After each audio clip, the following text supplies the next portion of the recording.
معاملہ ہوتا ہے. درحقیقت ہمارا مسئلہ یہ ہے کہ ہم سمجھتے ہیں کہ جمہوریت بھی آمریت کی طرح چلے. جمہوریت میں پھر کوئی کنٹروورسی نہ ہو, کوئی ہنگامہ نہ ہو. اس میں مجھے ایک چرچل کی اکثر بات یاد آتی ہے کہ اس نے یہ کہا تھا کہ اپوزیشن کا یہ فرض ہوتا ہے میں کہ وہ گورنمنٹ کی مخالفت کرے. تو اگر کسی مرحلے پہ اسے اس کی حمایت کرنی پڑ جائے تو یہ حمایت جو ہے یہ کس کی صورت میں نہیں ہونی چاہیے, کک کی صورت میں ہونی چاہیے. جو اختلاف ہے وہ جمہوریت کا حسن ہے. میں سب سے پہلے ذکر کیا آپ نے ایٹم بم کا, جب ہم ایٹم بم کا ذکر کریں گے تو ہم ڈاکٹر عبدالقدیر خان کا ذکر ڈیفینیٹلی کریں گے. ڈاکٹر عبدالقدیر خان آپ سے بہت کلوز رہے ہیں, آپ کی بہت تعریف کرتے ہیں, جس سے ہی ملتے ہیں آپ کی بات ضرور کرتے ہیں, آپ کی تعریف کرتے ہیں, آپ سے بہت شفقت رکھتے ہیں. اور آپ یہ بتائیے کہ آپ کا اتنا کلوز انٹریکشن رہا ہے ان کے ساتھ بہت عرصے سے, ان کی ذات میں ایسی کون سی خوبی تھی جس نے آپ کو سب سے زیادہ انسپائر کیا؟ ایک تو میں سمجھتا ہوں کہ وہ بے پناہ ذہین آدمی ہے. مطلب ان کی جو یادداشت ہے, ایک دفعہ وہ بتا رہے تھے کہ میں اگر بیٹھ جاؤں تو میں جو پورا ایٹم بم کا ڈیزائن ہے, پورا میزائل کا ڈیزائن ہے, پلان ہے, میں صرف اپنی یادداشت سے لکھ سکتا ہوں, وہ میں فگرز تک مجھے یاد ہے. ابھی اب دیکھیں نا کہ جس ادارے میں انہوں نے کام کیا اور بعد میں اس کے متعلق بہت سے وہاں انہوں نے کچھ بہت تھوڑی مدت, چند مہینے انہوں نے کام کیا, اور اس مدت میں تو وہ اتنا بڑا ادارہ تھا, عام لوگوں کو اس کے راستوں کی سمجھ نہیں لگتی, مطلب وہ راستوں سے نہیں واقفیت نہیں ہوتی. لیکن انہوں نے ساری چیز کو سمجھا, اور پاکستان کے لیے جو انہوں نے کام کیا یہ بہت چھوٹا کام نہیں ہے.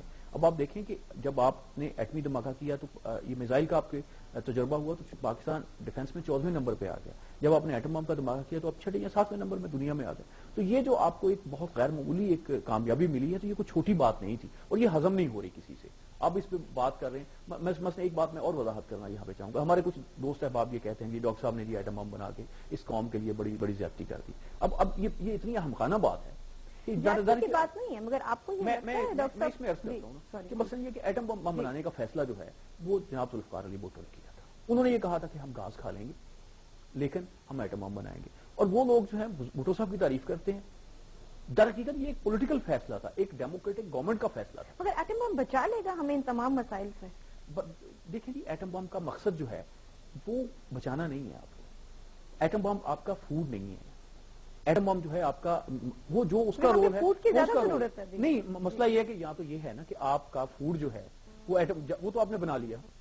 اب آپ جو کچھ آپ کے پاس ہے وہ آپ فوڈ پہ لگائیں. وہ تو مدتوں پہلے بن چکا, اس پہ جو انویسٹمنٹ ہونی تھی وہ ہو چکی. اب جو کچھ ہے اب آپ اس پہ کچھ نہیں لگا رہے, اب تو وہ آپ کو پروٹیکشن دے رہا ہے, اور وہ بنا چکے ہیں آپ. اب جتنی انویسٹمنٹ اس پہ ہو گئی ہے اس کا بھگت تو ہم ہی رہے ہیں نا. نہیں, میں سمجھتا ہوں کہ آپ ذرا تھوڑی سی فگرز دیکھیں.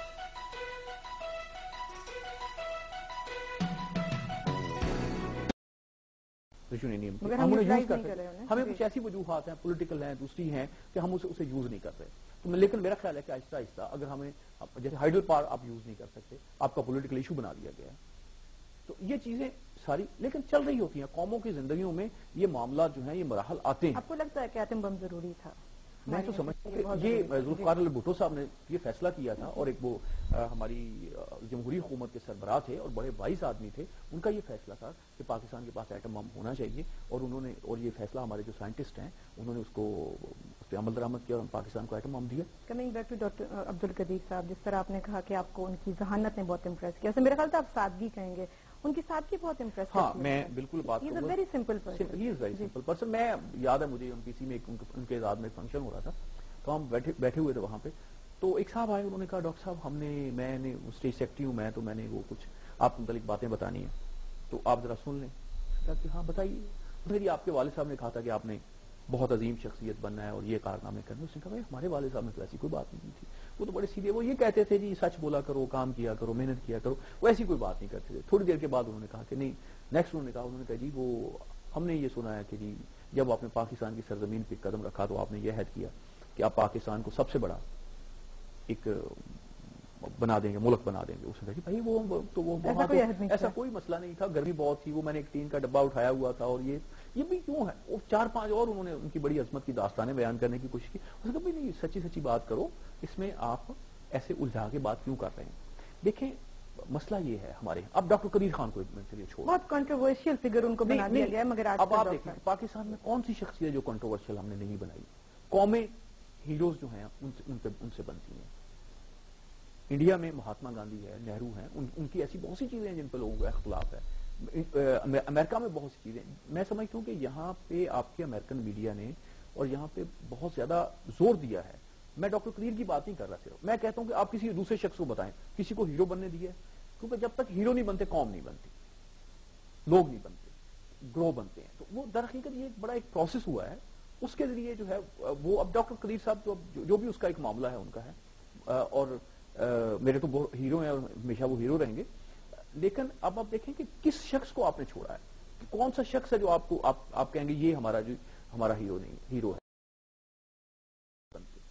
گروہ بنتے ہیں. تو وہ در حقیقت یہ ایک بڑا ایک پروسیس ہوا ہے، اس کے ذریعے جو ہے وہ اب ڈاکٹر قدیر صاحب جو بھی اس کا ایک معاملہ ہے ان کا ہے، اور میرے تو وہ ہیرو ہیں اور ہمیشہ وہ ہیرو رہیں گے. لیکن اب آپ دیکھیں کہ کس شخص کو آپ نے چھوڑا ہے، کہ کون سا شخص ہے جو آپ کہیں گے یہ ہمارا ہیرو نہیں، ہیرو ہے. میں کہتا ہوں کہ لوگوں پہ بات ہوتی ہے اور کنٹروورسیز بھی ہوتی ہیں، ان پہ باتیں بھی کی جاتی ہیں اور کرٹیسائز بھی کیا جاتا ہے، ان کا پولیٹیکل معاملات کو کرٹیسائز کیا جاتا ہے، ان کے وزڈم کو کرٹیسائز کیا جاتا ہے، ویژن پہ گفتگو ہوتی ہے بہت سے لیڈروں کی. لیکن اس طرح سے نہیں ہوتا، ذاتیات پہ نہیں ہوتی، اس طرح سے نہیں ہوتی کہ آپ کسی قوم کے پاس کوئی بندہ ہی نہ رہنے دیں، کوئی لیڈر ہی نہ رہنے دیں. یہ تو بڑی زیادتی والی بات ہے. میں تو سمجھتا ہوں کہ ہمارے ہاں جو لوگ ہیں، جن لوگوں نے پاکستان میں حکومت کی ہے، ان میں بہت سے ایسے لوگ ہیں جنہوں نے بہت بڑا کام کیا اور ان کی کنٹریبیوشن ہے اس ملک کے لیے، اور ان کی رسپیکٹ رہنے دینی چاہیے میڈیا میں بھی اور لوگوں کے دلوں میں بھی. خاص طور پہ میں ان لوگوں کے متعلق بات کروں گا جو لوگ یہ کہتے ہیں کہ جی پاکستان انڈیا میں بھی تھا، وہاں مسلمان. اب آپ دیکھ لیں، بالکل میں چیلنج سے بات کر رہا ہوں، آپ انڈیا جا کے وزٹ کریں، ایک فیصلہ ہوا جی کہ پاکستان نے بننا ہے، اور یہ ایک ڈیموکریٹک ڈیسیجن تھا. دونوں قوموں کے جو لیڈر تھے انہوں نے بیٹھ کے ڈیسیجن کیا کہ جی یہ ایک ملک بننا چاہیے، وہ ملک بن گیا. اور اب آپ دیکھیں کہ جب ملک بن گیا آپ کا، تو آپ نے اس کو چلایا چلا، جیسے بھی اس کا معاملہ. پہلی بات یہ ہے کہ جب تک یہ انڈیا انڈیوائڈڈ تھا، یہاں پہ جو آپ کا گروتھ ریٹ تھا 0.5 تھا، غربت تھی، بے پناہ غربت تھی. اب جو ہم بات کرتے ہیں، لوگوں کے گھروں میں کھانے نہیں پکتے تھے، سچی بات ہے. اب پوچھیں اپنے، بہت کم لوگ ہوتے تھے جن کے گھروں میں کھانا پکانے کا رواج تھا. اور یعنی کسائی کی دکانوں پہ لوگ مجھے بتاتے ہیں کہ ہم آدھ پاؤ گوشت کے لیے جاتے تھے اور کسائی کو جھڑکتے تھے. اب آپ 5-5 کلو کے لیے جاتے ہیں، کسائی آپ کی بات نہیں سنتا. در حقیقت ہم نے اچھی چیزیں دیکھنا بند کر دی ہے. خوشحالی ہے، نہیں، میں یہ سمجھتا ہوں کہ اب آپ دیکھیں کہ غربت کو اگر آپ کمپیئر کریں، جو انڈیا میں رہنے والے مسلمان ہیں ان کی نسبت پاکستان میں رہنے والا مسلمان بہت اچھی حالت میں ہے، اور اس پہ کوئی دوسری رائے نہیں.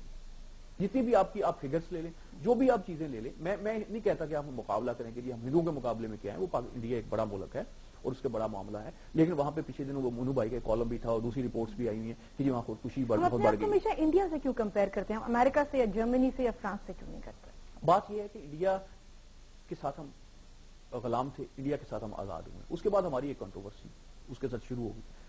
تو ان ممالک کے ساتھ ہمارا کوئی مسئلہ نہیں تھا. لیکن اب جو دنیا جس طرح سے نئی ایک دنیا تبدیل ہو رہی ہے، دنیا آگے بڑھ رہی ہے، اب لڑائی والی بات نہیں ہے، اب آپ اکانومی کی بات ہے. اب اکانومی کی بات کریں، ایجوکیشن کی بات کریں، ہیلتھ سیکٹر کی بات کریں. ایجوکیشن سے آپ سے میں ضرور یہ پوچھنا چاہوں گی، ایجوکیشن کے حوالے سے کہ آپ پنجاب یونیورسٹی میں پروفیسر بھی ہیں اور میڈیا اسٹڈیز بھی پڑھا رہے ہیں، PR کا سبجیکٹ بھی پڑھا رہے ہیں. آپ کو لگتا ہے کہ ہمارے اسٹوڈنٹس کے اندر یہ کیپیبلٹی ہے کہ یہ جو ویسٹرن میڈیا کی ایک جلغار ہے اور ایک پروپیگنڈا ہے اس کے ساتھ کوپ کر سکے گی؟ مسئلہ یہ ہے کہ اب آپ دیکھیں کہ پاکستان ان اسلامی ممالک میں شاید واحد ملک ہے جس کے پاس جو میڈیا کا بھی اتنا بہت بڑا اسٹرکچر ہے، اتنے چینلز ہیں، اتنے اخبارات ہیں، اور یہ بہت بڑا. اب آپ دیکھیں نا کہ ہمارے ہاں جو یہ پنجابی یونیورسٹی کا جو میس کام کا ڈپارٹمنٹ ہے، یہ ایشیا کا بہترین ڈپارٹمنٹ ہے. آپ جو اس میں فیسلٹیز ہیں، جو اس میں لکھ رہے ہیں، اب آپ بات کریں گے کہ اس میں 4 لوگ ہیں ان کو فلاں چیز نہیں آتی، تو اس سے کچھ فرق نہیں پڑتا. یہ پوری دنیا میں ایک کنٹروورسی چلتی ہے کہ جی وہ لوگ جو دوسرے شعبوں سے آتے ہیں اور میڈیا میں آتے ہیں اور کامیابیاں حاصل کرتے ہیں، ان کا شوق ہوتا ہے، وہ کامیابیاں حاصل کرتے ہیں، وہ ایسے لوگوں کو جو میس کام ڈپارٹمنٹ سے پڑھ کے آتے ہیں، وہ ان پہ تنقید کرتے ہیں کہ جی وہ آپ کم سیکھ کے آئے ہیں، آپ کم جانتے ہیں. یہ پوری دنیا میں بات ہوتی ہے. میں وہ جو آپ اسٹینڈرڈ آف ایجوکیشن سے بالکل سیٹسفائیڈ ہیں؟ نہیں، میں ایسے نہیں کہتا، میں کہتا ہوں بہت امپروومنٹ کی ضرورت ہے، لیکن جو ہم نے کامیابیاں حاصل کی ہیں وہ بھی قابل تعریف ہے. ابھی آپ دیکھیں نا کہ آپ اب اسٹوڈیو میں بیٹھے ہیں، ہمارے یہاں پہ آپ کا یہ پروگرام چل رہا ہے، یہ نئے چینلز آئے ہیں، یہاں پہ کوئی غیر ملکی نہیں بیٹھا ہوا، یہ سارا ہی ہمارے لوگ چلا رہے ہیں. جو 50 سال لوگ بیٹھے تھے وہ تو آ کے حیران ہو جائے، پریشان ہو جائیں یہ سسٹم کیسے چل رہا ہے. آپ کس طرح سے آپ کی ٹیکنالوجی ہے مختلف شعبوں میں، آپ نے ایٹم بم بنا لیا، یہ آپ کو پاکستانی سائنسدانوں نے بنایا، انہی اداروں سے یہ لوگ نکلے ہیں. جی. تو لیکن در حقیقت ہمیں اصل میں مسئلہ بتاؤں کیا مسئلہ، یہ کہتے ہیں کسی شخص نے کہا تھا کہ ایک آدمی نے 2 لوگ تھے، انہوں نے کھڑکی سے باہر دیکھا، ایک کو آسمان پہ ستارے نظر آئے، دوسرے کو کیچڑ نظر آیا. تو ٹھیک ہے، کیچڑ کو صاف ہونا چاہیے، کیچڑ کو دیکھنا چاہیے، لیکن آسمان پہ جو ستارے ہیں اسے بھی دیکھنا چاہیے. ہم ابھی آسمان پہ ستاروں کے سلسلے میں ایک بات کریں گے، مگر ایک چھوٹی سی بریک پہ جانا ہے ابھی. Viewers, we gonna take a short break. ہم ابھی واپس آتے ہیں، آپ کہیں مت جائیے گا. Thanks for staying with us. جی ڈاکٹر صاحب، آپ نے بات کی تھی بریک پہ جانے سے پہلے آسمان کے ستاروں کی، وہ بھی ایک علم ہے، ایسٹرالوجی بھی ایک علم ہے، پامسٹری بھی ایک علم ہے. آپ مسکرا رہے ہیں، مگر آپ ہمارے ویورز کے سامنے میں یہ ضرور بتاؤں گی آپ کے بارے میں کہ آپ بہت ہی امیزنگ پامسٹ بھی ہیں، اور اتنے امیزنگ پامسٹ ہیں کہ ہمارے ملک کے آج بہت بڑے بڑے لیڈرز جو بہت اچھی پوسٹ پر ہیں وہ بھی آپ پہ ہی ٹرسٹ کرتے ہیں. ڈاکٹر عبدالقدیر صاحب آپ پہ ٹرسٹ کرتے ہیں. تو آپ یہ بتائیے کہ آپ نے پامسٹری کے فن کو اتنا زیادہ اپنا ذریعہ معاش نہیں بنانا چاہا، کیوں؟ زویب، ایک مدت تک تو میں اس کو کرتا رہا، باہر بھی جاتا رہا، اور اس کو 20 سال باہر سے جب آپ جاتے تھے تو لوگ آپ کو ٹکٹ دیکھ کے بلاتے تھے امریکہ کے، پلیز آ کے ہمارا ہاتھ دیکھ جائیں. بہت سی اللہ کا شکر ہے، اس میں بہت اللہ نے عزت دی اور بہت میں نے سیکھا اور مجھے زندگی کو سمجھنے کا بہت موقع ملا پامسٹری کی وجہ سے. لیکن اب 2 سال سے دوسری مصروفیات بڑھ گئی ہیں تو آپ کی تو اتنی ایکوریٹ ہوتی ہے پریڈکشن کہ اسکیری ایٹ ٹائمز، انہیں یہ کیسے پتا ہے؟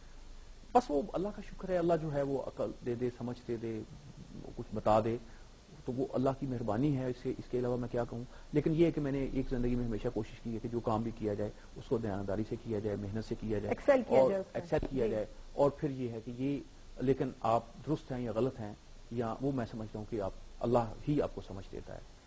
جتنے بھی آپ نے دیکھیں ڈاکٹر ہوتا ہے وہ بہت پڑھا لکھا ہوتا ہے، بعض اوقات عام سی مرض جو ہے اس کی سمجھ میں نہیں آتی، کسی بڑا سمپل سا ڈاکٹر ہوتا ہے اس کا علاج کر دیتا ہے. تو یہ میں سمجھتا ہوں کہ اس میں اللہ کا ایک کی جو رحمت ہے، وہ کرم ہے، وہ بڑا ہمیشہ میرے شامل حال رہا ہے. اور مجھے بڑے اچھے لوگوں سے ملنے کا اس کی وجہ سے موقع ملا، دنیا کو اچھے اور بڑے لوگوں سے، اچھے اور بڑے لوگوں سے ملنے کا موقع ملا، اور بڑا ایک زندگی میں کو سمجھنے کا بڑا اچھے طریقے سے موقع ملا کہ اب ناراض لوگوں سے ہونے نہیں میں ہوتا، کیونکہ میں سمجھتا ہوں کہ لوگ جو ہیں اپنی بایو کیمسٹری سے مجبور ہوتے ہیں. نہیں، مگر آپ نے ذریعہ معاش اس کو نہیں بنایا. چلیں، آپ کو شاید ضرورت نہیں تھی اس کی، مگر آپ یہ بتائیے کہ آپ نے اس فن کو چھوڑ کیوں دیا؟ بہت سے لوگوں کو ضرورت ہے اچھے پامس، کیونکہ زیادہ تر اس فیلڈ میں جعلی پیر قسم کے لوگ ہیں. نہیں، میں اس میں اکثر لوگوں سے یہ بات کرتا ہوں کہ سمپل آپ ایک کوشچن کریں کسی پامس سے یا اسٹرونجر سے، اور وہ اگر درست نہیں ہے تو آپ کو پتا چل جائے گا ایک سوال سے. آپ اسے یہ کہیں کہ جو بھی آپ پریڈکشن کر رہے ہیں کس بنیاد پہ کر رہے ہیں، کس لکیر کو دیکھ کے کر رہے ہیں، کس ذائقے کا کون سا ایسا اسپیکٹ ہے جس پہ یہ آپ کر رہے ہیں. اب یقین کریں کہ 90% لوگ جو ہے نا صرف ایک سوال کا جواب نہیں دے سکتے، آپ کو لکھ کے نہیں دے سکیں گے کہ جی ہم یہ بات کیوں کر رہے ہیں. اسی بڑا انٹرسٹنگ ٹاپک ہے، سو ابھی ہم اور بات کریں گے. پہلے ہم دیکھیں گے ایک رپورٹ.